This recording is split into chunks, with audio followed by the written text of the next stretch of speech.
ከዛሬ 22 ዓመት በፊት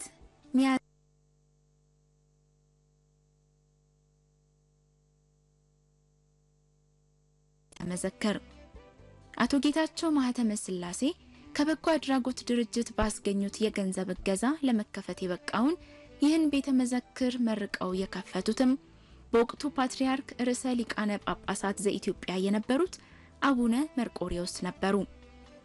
ቤተ መዘክሩ ከአዲስ አበባ ማዘጋጃ ቤት አጠገብ በሚገኘው የቅዱስ ጊዮርጊስ ቤተክርስቲያን ግቢ ውስጥ የሚገኝ ሲሆን ቤተ መዘክሩ አሁን የሚገኝበት ክፍልም በፊት ከላይ ለደወል ቤትነት ከታች ያገለግል ነበር።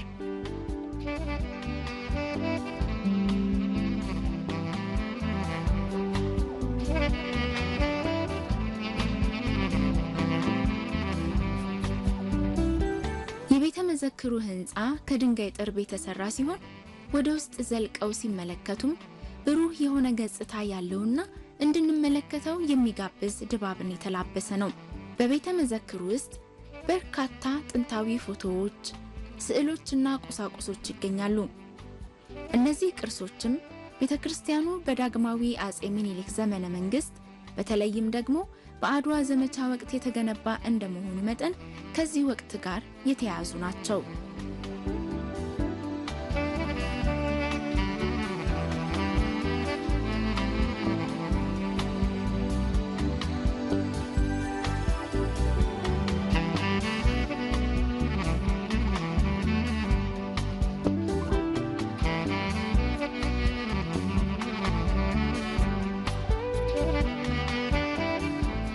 ፎቶዎችን አብረን እንመልከት።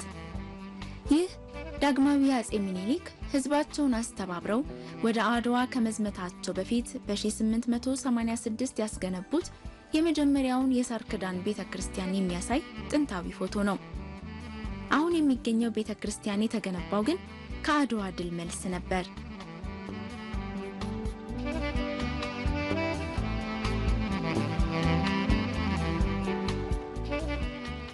በአሁኑ ሰዓት የምናገኘውን 8 ቅርጽ ወይም ደግሞ ኦክታጎናል ዲዛይን የሆነውን የአሁኑም ቤተክርስቲያን በግሪካዊ አርኪቴክቸር በጣሊያናዊ ኢንጂነር በአጼ ሚኒሊክ ልዩ ትዕዛዝ በ1888 ታነጸ።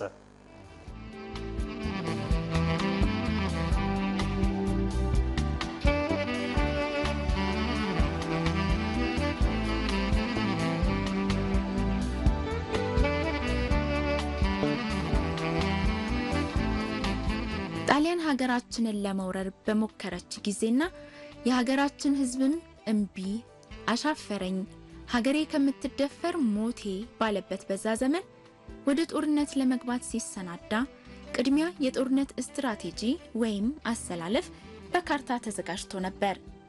ይህንንም ቤተ መዘክሩ ያሳያል።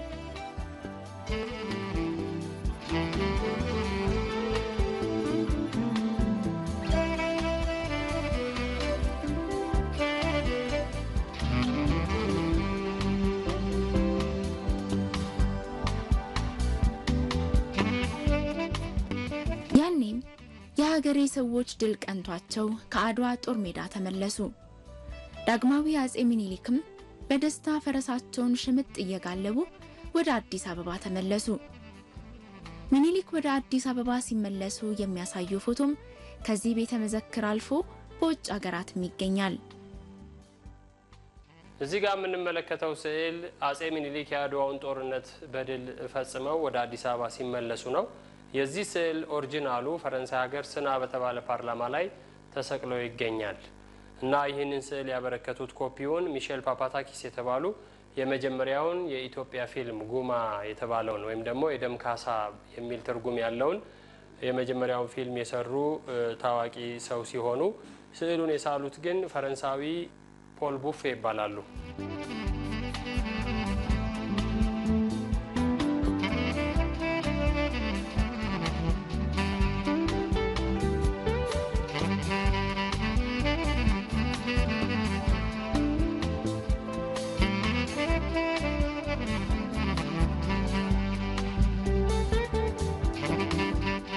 በታላቁ የአድዋ ጦርነት በግንባር ቀደምትነት ተሳታፊ ከነበሩት መካከል ፊታውራሪ ሀብተ ጊዮርጊስ ዲነግዴ፣ ባልቻ አባነፍሶና ፊታውራሪ ገበየው ይገኙበታል። በቤተ መዘክሩም ፊታውራሪ ሀብተ ጊዮርጊስን የሚያስታውሱ ቅርሶች በክብር ተቀምጠውና ያን ዘመን በእዝነ ልቦና እያስታወሱ ይገኛሉ።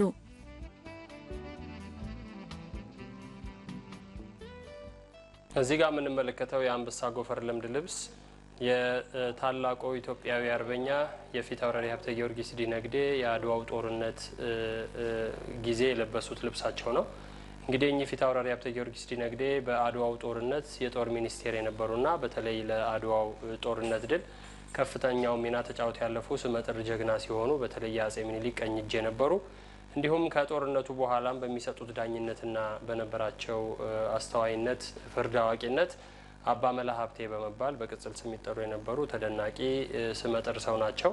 በኑዛዜያቸው መሰረት ይህ አንበሳ ጎፈር ለምድ ልብሳቸውን፣ አንድ ተኳሽ ጠመንጃቸውን ወይም ናስ ማስር፣ አንድ አፍጦራቸውንና 3 አፍጦራቸውን ጎራዴያቸውን እዚህ በስጦታ አበርክተውታል። የኚህ ታላቅ አርበኛ የመቃብር ስፍራም ከዚህ ቤተ መዘክር በስተጀርባ ይገኛል። የዳግማዊ አጼ ምኒልክ ዘመነ መንግስት ተጠናቆ ንግስት ዘውዲቱ በ1909 ዓመተ ምህረት የኢትዮጵያ ንግስት ሆና ብቅ ስትልም የንግስና ካባዋን የጫነችው በዚህ ቤተክርስቲያን ውስጥ ነበር።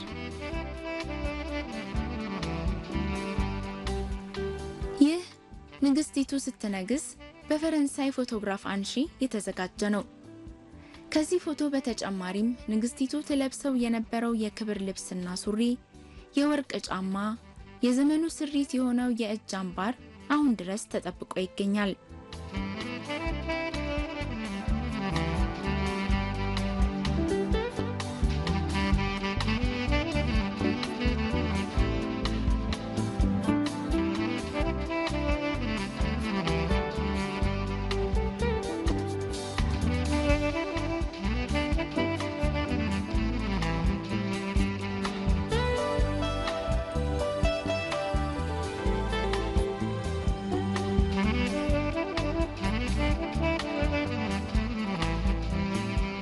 የንግስት ዘውዲቱ ዘመነ መንግስት አልፎ ጥቅምት 2 ቀን 1923 ዓመተ ምህረት አጼ ኃይለ ሥላሴ ሲነግሱ ንግስናቸውን የተቀቡት ልክ እንደ ዘውዲቱ ሁሉ በዚህ ቤተክርስቲያን ነው። አጼ ኃይለ ሥላሴ ጥቅምት 23 1923 የነገሱበት ስፍራ ደግሞ እዚህ ጋር ነው።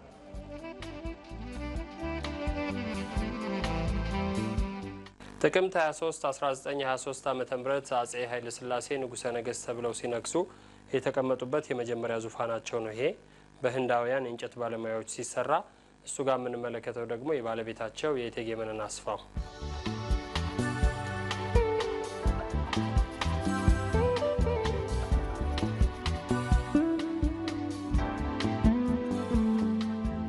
ከዚህም ሌላ እንዲሁ አጼ ኃይለ ሥላሴ አጼ ሆነው ሲቀቡና ሚስታቸው እቴጌ መነን ደግሞ እቴጌ ተብለው ሲጠሩ የለበሷቸው የክብር ልብሶች የቤተ መዘክሩ ሌሎች ቅርሶች ናቸው።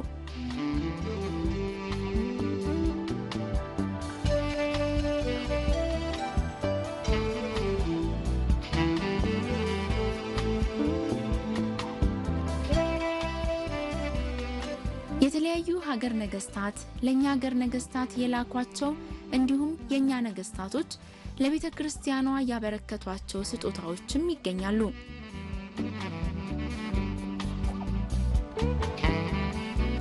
ከነዚህም መካከል በአጼ ኃይለ ሥላሴ ንግስ ከራሺያ የተላከላቸው ስጦታና ንግስት ዘውዲቱ ያበረከተችው የመሶብ ወርቅ ስጦታ ከብዙዎቹ ጥቂቶቹ ናቸው።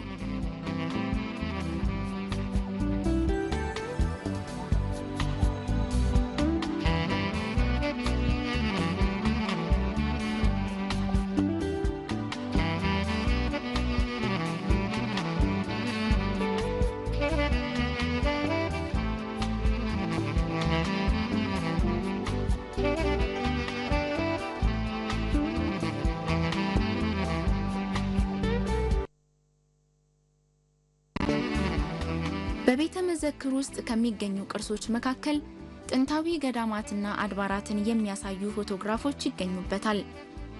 በዚህም ከ12ኛው እስከ 13ኛው ክፍለ ዘመን በቅዱስ ላሊበላ ከአንድ አለት የታነጸ ውቅር አብያተ ክርስቲያናትን ጨምሮ የቤተክርስቲያን የህንጻ አገነባብን የሚያሳዩ ዲዛይኖችና የቤተክርስቲያን ካህናት አለባበስን የሚያሳዩ ፎቶዎችም ተካተዋል።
ከልጅ ኢያሱ ጀምሮ ከሌሎች የነገስታት ቤተሰቦች የተለገሱ የክብር ልብሶችም እንዲሁ በመስታወት ፍሬም ተቀምጠው ለተመልካች ቀርበዋል።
በ1952 ዓመተ ምህረት እጅግ በተከበሩ የዓለም ሎሬት አፈወርቅ ተክሌ የተሳሉ የጠጠር ወይም የሞዛይክ ስዕሎችና በሰዓሊ አእምላፍ ህሩይ የተሰሩ ስዕሎችም በቤተ መዘክሩ የሰውን ቀልብ ከሚስቡ ነገሮች ተጠቃሾቹ ናቸው።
ከቤተ መዘክሩ የላይኛው ክፍል የሚገኘው ጥንታዊው የቤተ ክርስቲያን ደወልም ረጅም ታሪክ ያለው ሌላኛው ቀልብ መሳጭ ቅርስ ነው።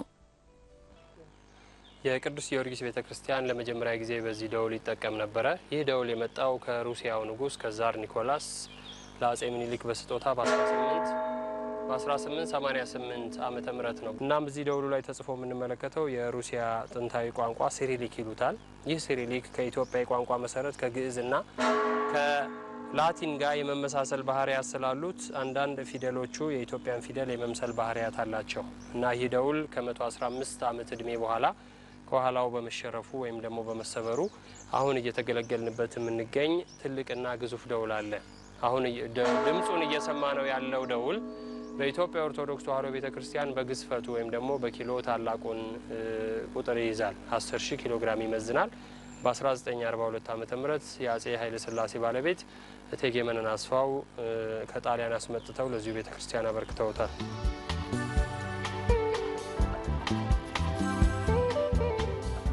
ከቤተ መዘክሩ ውጪ ደግሞ በዚሁ ቅጥር ግቢ ውስጥ የብዙ ታሪክ ባለቤት የሆነው የአቡነ ጴጥሮስ የመጀመሪያው ሐውልት ይገኛል።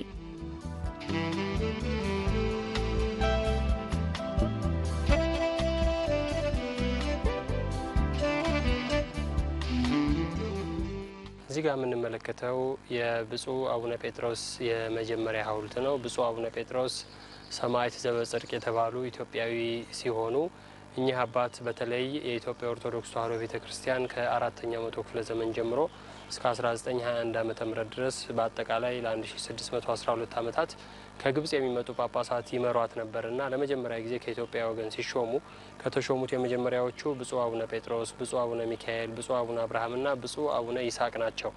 በተለይ ብፁዕ አቡነ ሚካኤል ልክ እንደኚህ አባት ጎሬ በሚባለው አካባቢ በግፍ የተገደሉ ኢትዮጵያዊ ሰማዕት ሲሆኑ እዚህ ጋር የምንመለከተው ሐውልታቸው አቡነ ጴጥሮስም የእሳቸውን ጽዋ ተቀብለው በ1928 በተለይ በፋሽስት ኢጣሊያ ወታደሮች መሪ በግራዚያኒ ትእዛዝ የተገደሉ ኢትዮጵያዊ ናቸው።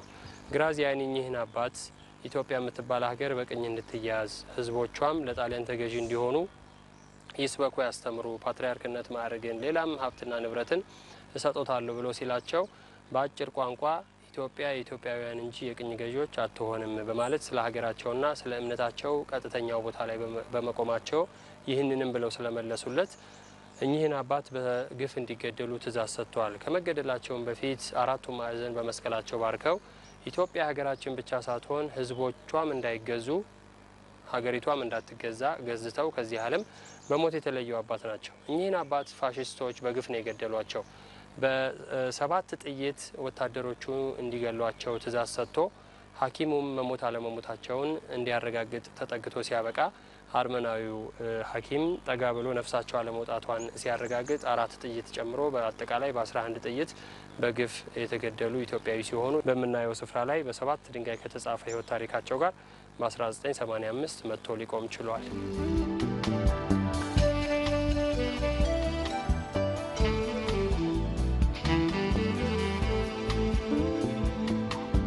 ይህ ሐውልት በ1938 ዓመተ ምህረት በአጼ ኃይለ ሥላሴ ዘመን ነበር የተሰራው።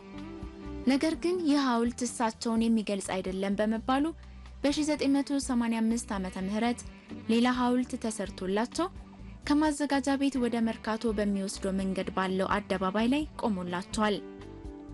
የዚህ ጊዜ ነው ይህ የቀደመው ሐውልትም ወደዚህ ግቢ መምጣት የቻለው።